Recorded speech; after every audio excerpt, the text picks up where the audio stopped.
And gentlemen, welcome back to Day 9 Daily number 449, part number 2, where we learn to be a better gamer. Indeed, there was an ever so slight audio off-sync. It may still indeed be there, but we cannot stop the show. The show must go on. I just apologize to any of you who are seeing my face and my mouth do things that don't line up. Let's go ahead and hop back into the game and look at this particular position that we were in with Morrow and wannabecool. I'd be delighted if the chat would just state some of what they think are going to be good solutions for Morrow. Hopefully we'll get the chance to look at some of those. How does Morrow get out of this particular situation? Well, we know that gas is always a good recovery mechanism. So, I almost always like the idea of getting a very swift layer. Zergling speed, I think that obviously you want it, but I really wouldn't mind getting layer before Zergling speed in a situation like this. We see Morrow immediately mining from all 4 geysers. And it's interesting because people are talking about Mass Roach, Nydus, Mutalisk play. I don't mind Mutalisk play at all.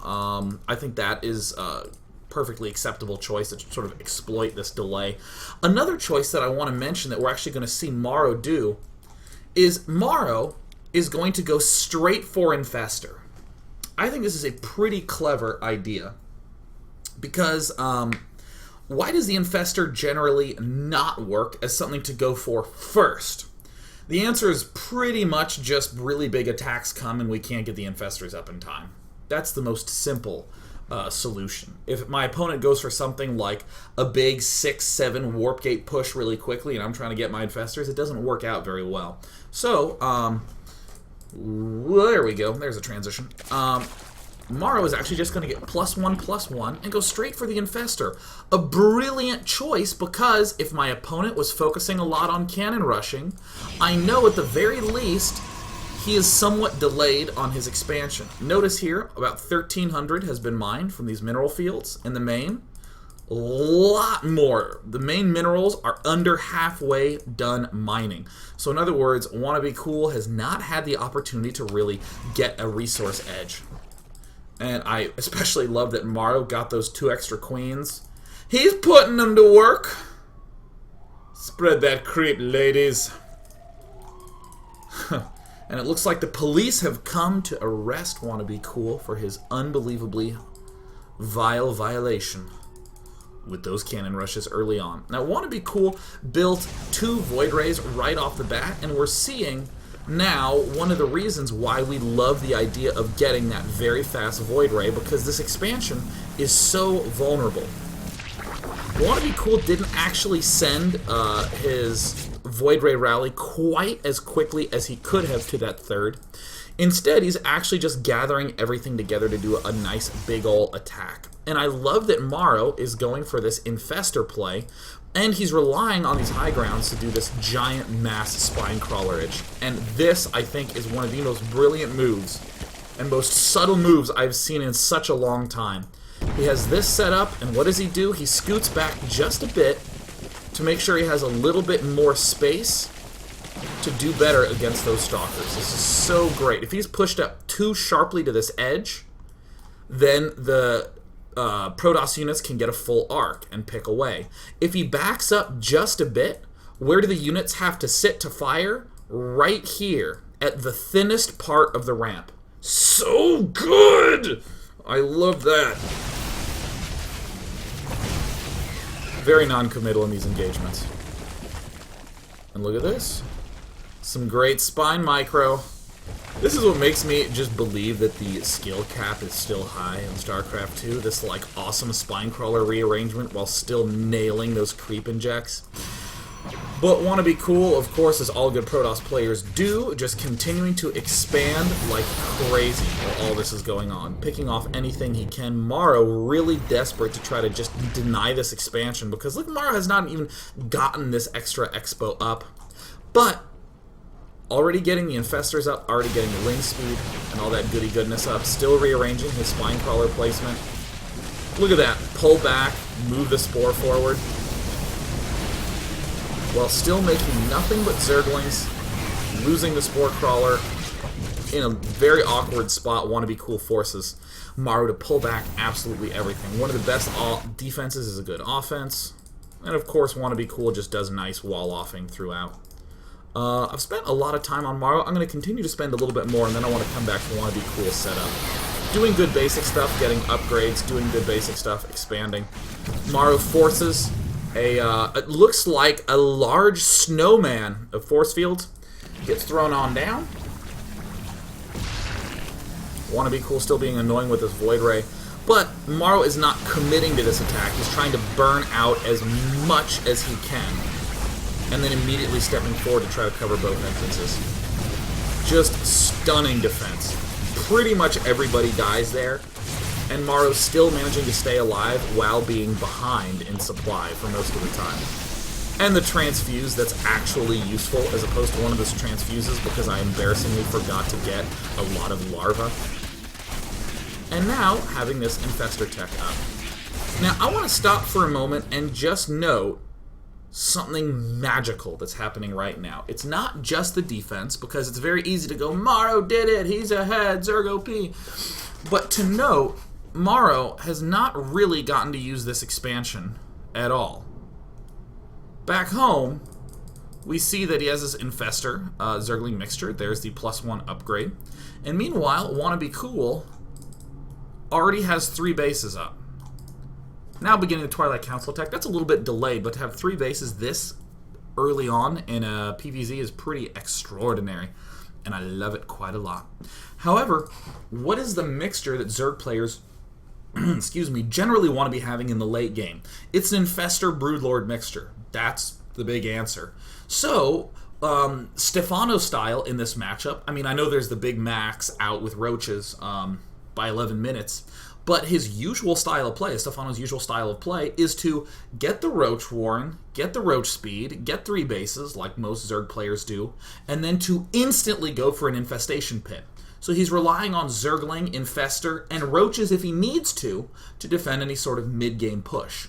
The important thing, though, is he's starting the Infestors early. Morrow, in the same spot, wants to be going for that Infestor Broodlord composition, so he's starting that composition early. And that is what is so brilliant about this choice to get this Infestation Pit earlier on.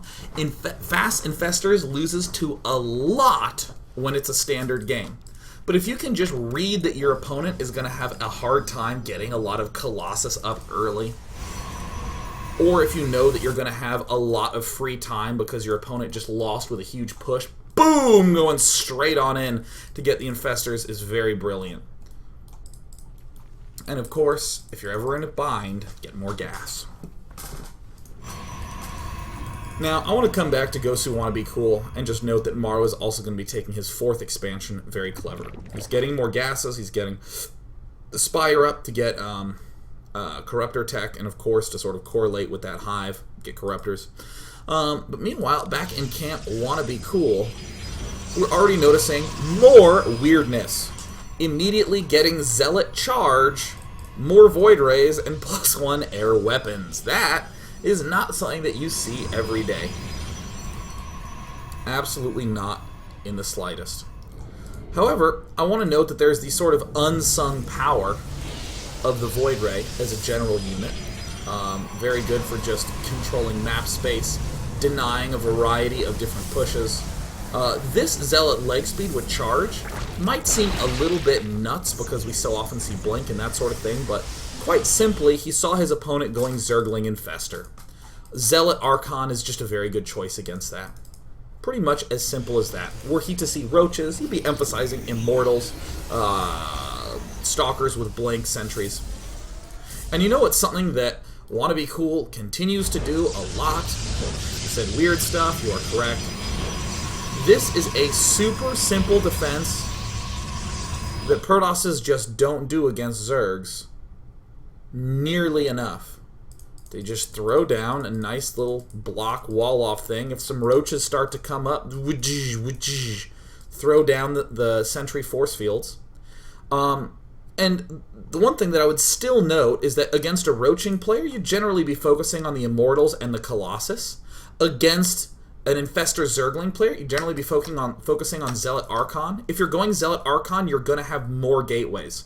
The more gateways you have, the easier it is to do stuff like this.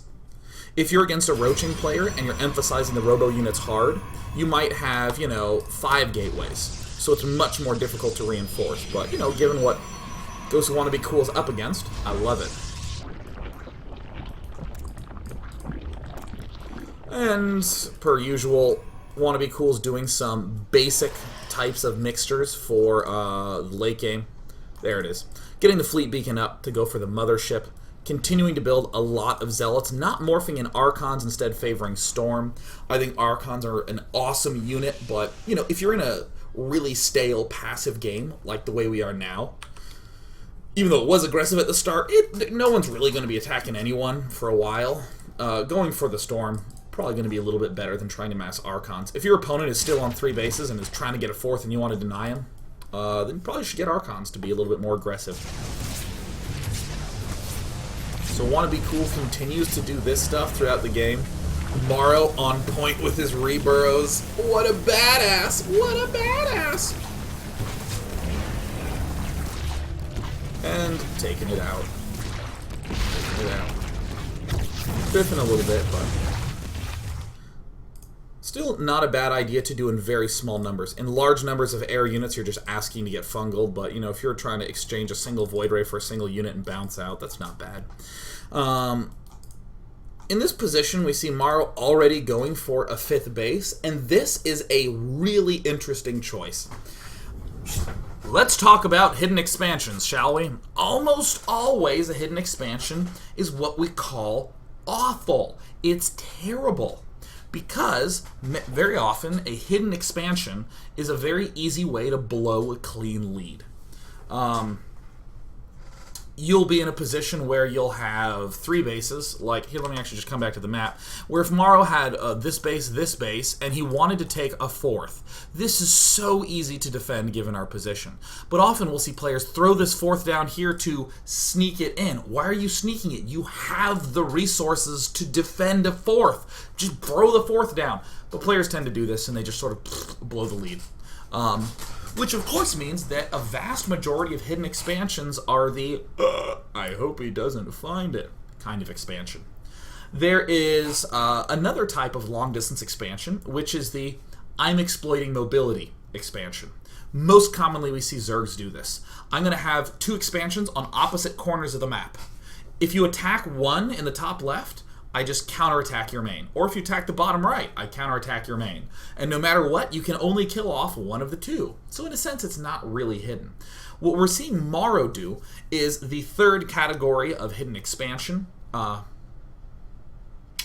actually, the 3rd category of hidden expansion, ignoring what Morrow's doing, the 3rd category of hidden expansion is, I am behind, I have to take a risk to get ahead.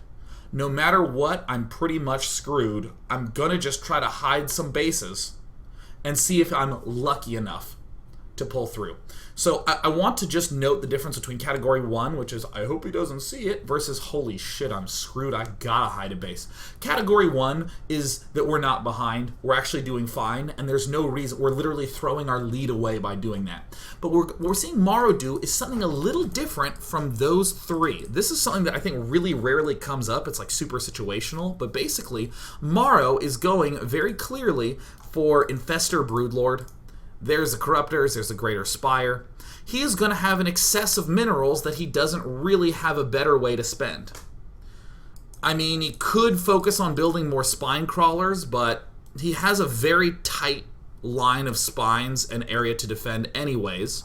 So what's the best way to spend your minerals? Probably on an expansion that will get me gas. And if I lose that expansion, no big deal, I only lost minerals. So this is just a smart play. This is kind of counterintuitive to the way that expansions work across the board. Almost always an expansion you are getting because you want more money in general. This is a very late-term sort of, well, I have the money, I may as well just try to build a base and hide it in somewhere convenient so I can get some gas up. This almost never comes up, so rather than try to say something like, you want to do this at X time, I'll just say, holy crap, Morrow is a total badass for recognizing that he's in a little bit of an uncomfortable position. Nice neck crackage. And of course, wannabecool, now that he has his max Army of Doom. A little weird to see that many zealots in there, but they end up being quite nice against this largely Zergling infestor-focused army. And of course, wannabecool has himself an expansion, hiding down here in the bottom right. And again, focusing largely on the gas emphasis. Now what I'm going to do is I'm just going to speed it up a little bit right before there ends up being a point of tension, at which point I will stop. Wannabecool is getting everything that he can. By the way, wannabecool is what WBC stands for. WBC, wannabecool. And now that I think of it, no one's ever... I don't know if he's ever confirmed that. I've kind of heard that secondhand. I hope, Mr. Gosu WBC, that it is indeed short for wannabecool, because if for some reason WBC maybe are your initials, maybe it's like William Butterson Cumberbund, and I'm just totally full of shit. But you know what? Wannabecool's your name now, thanks to the daily. Apologies if I'm wrong. Wanna buy chocolate. If only it was an A. Wanna boner, Amanda? Oh, memes of memes of memes. One thing that wannabecool's doing that most players don't is just continue to just blast out the upgrades en masse. That's really the sign of an ultra excellent player, is one who's just continuing to get pretty much everything he'll need, like Morrow getting the air upgrades, getting another Spire for more air upgrades.